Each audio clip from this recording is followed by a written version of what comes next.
and I'm broadcasting to you from the Met Office weather studio. And earlier on today, about 4.5 hours ago to be precise, upstairs in the operations centre of the Met Office, the decision was taken to name the first storm of our season. Storm Ali is on the way, and for the next 15 minutes or so, we are talking about that storm, where it is now, where it's going, and what the impacts are likely to be across the United Kingdom. Now, this storm is, at the moment, a couple of thousand miles away, but it is approaching and approaching fast. We are talking Wednesday, severe weather across northern Britain. As I said, we'll go into the full details in a moment. I have a guest, a chief meteorologist from the Operations Centre, joining me momentarily. But first of all, do get in touch. Send us your questions. Do you have questions about this storm that's approaching? Do get in touch with us. We're live on YouTube. We're also live on Periscope. If you're watching on YouTube, give us the thumbs up as well. Make sure you subscribe to our channel. You won't miss a thing.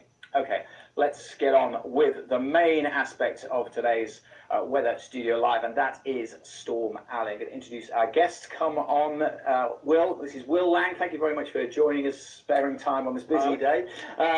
Firstly, just explain to everyone what your role is here at the Met Office. Okay. What do you do? Yeah, I'm one of the chief meteorologists. So we're a team of 8 forecasters, and it's our job to look after the weather forecasts for the whole of the UK on behalf of the Met Office 24/7.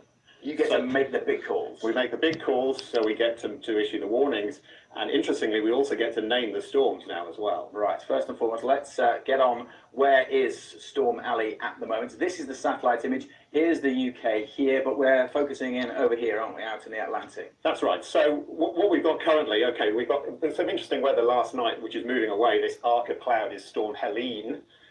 Originally a hurricane, of course, and that's moving away. But what we're now looking at is this big swathe of cloud across the Atlantic.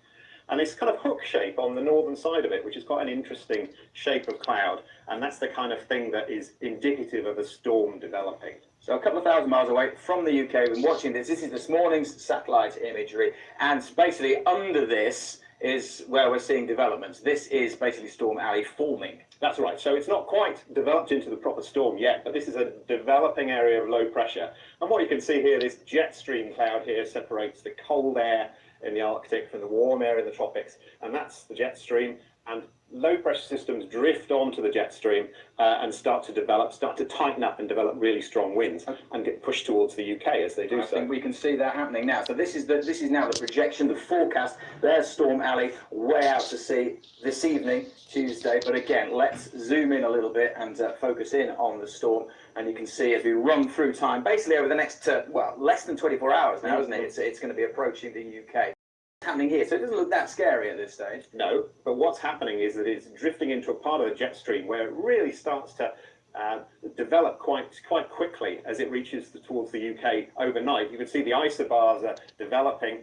The isobars are getting tighter and tighter together, particularly on the southern side of the low, and that's where we get the strongest wind. And that's key, isn't it? It's those isobars, the tighter they are, and you can see now, so this is tomorrow lunchtime, Wednesday, you can see how tight those isobars are across particularly northern Britain. Now let's run through that sequence again, because you mentioned something really interesting there, the jet stream. Now just describe, what is the jet stream first and foremost, and why is it impacting? Okay, well it's the zone of strong winds in the upper atmosphere that develops where the cold air in the north meets the warm air to the south. And that means you can get strong winds at about 30,000 feet, that it could be about 200 miles an hour or so.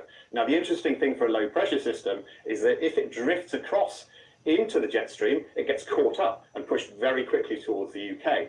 And the other thing is that when it drifts to the northern side, that's the colder side of the jet stream, that can make it really deepen. So it gets, the isobars get tighter and tighter, the pressure drops in the middle of it, and you can see that's what's happening here. This is a very developmental situation, just as it starts to reach the UK overnight.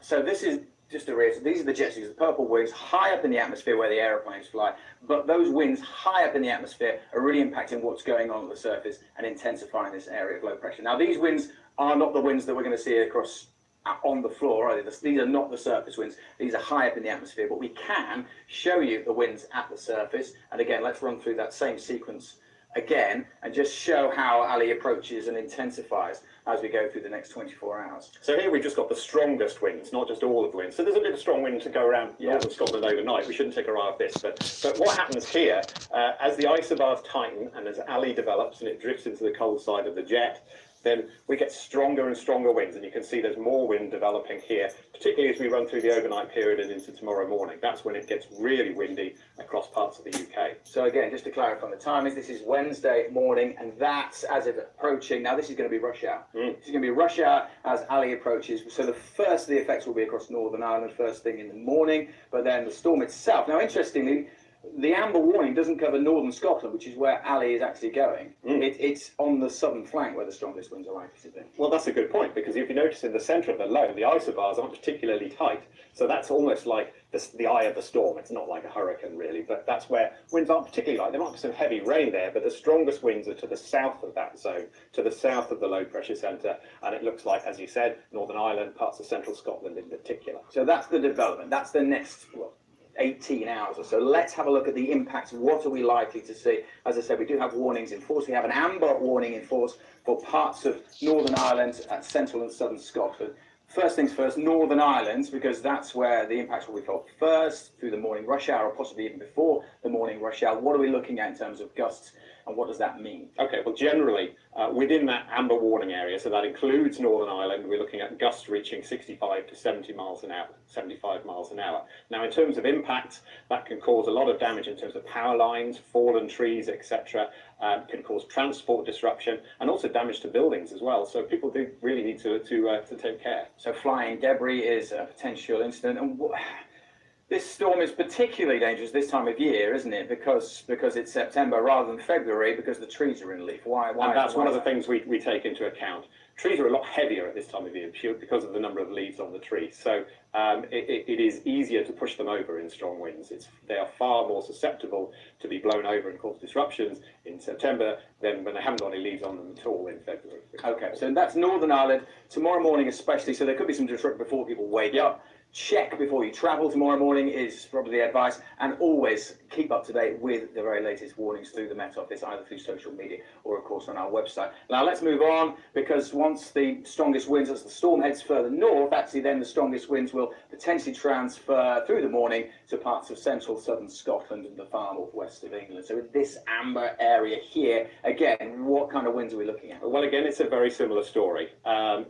Broadly speaking, 65 to 75 miles an hour. There is a chance we could see a little bit more than that, particularly in some exposed parts of the central lowlands of Scotland, and there is a chance that we could get winds gusting to 80 miles an hour, which might not sound like a lot of difference, but that little extra 5 miles an hour can make a significant difference in terms of the amount of disruption that's possible. And again, just to reiterate the potential that we're likely to see, power cuts are possible, trees coming down. It only takes one tree to fall on a rail line to disrupt services. I mean, ferries almost certainly going to be disrupted in this zone. So again, check before you travel tomorrow morning. The impact slightly later on in the morning across central and southern parts of Scotland, but we are looking at these kind of issues. Again, damage to buildings. It's an amber warning. It's not a yellow amber warning. It's an amber warning. There could be flying debris, that kind of thing. So stay up to date with the very latest. That's fantastic. Well, thank you very much. That's the very latest on Storm Ali. Then clears out of the way, but we're potentially seeing more wet and windy, wild weather. Have more on that in just a moment. But I think first of all, all right, guys. Thank you so much for watching. God bless you. Why Let me I guess we do get to choose the names a bit more than that. Pause that here. Thank you so much for watching. God bless you. Please be safe out there. That is the latest on Ollie, and I will keep an eye on her for you. Thanks again to Adventurous Rin Tin Tin for warning me of the storm. I do have the weather station now, so I'll keep a track on it. God bless. Be safe. You guys are awesome.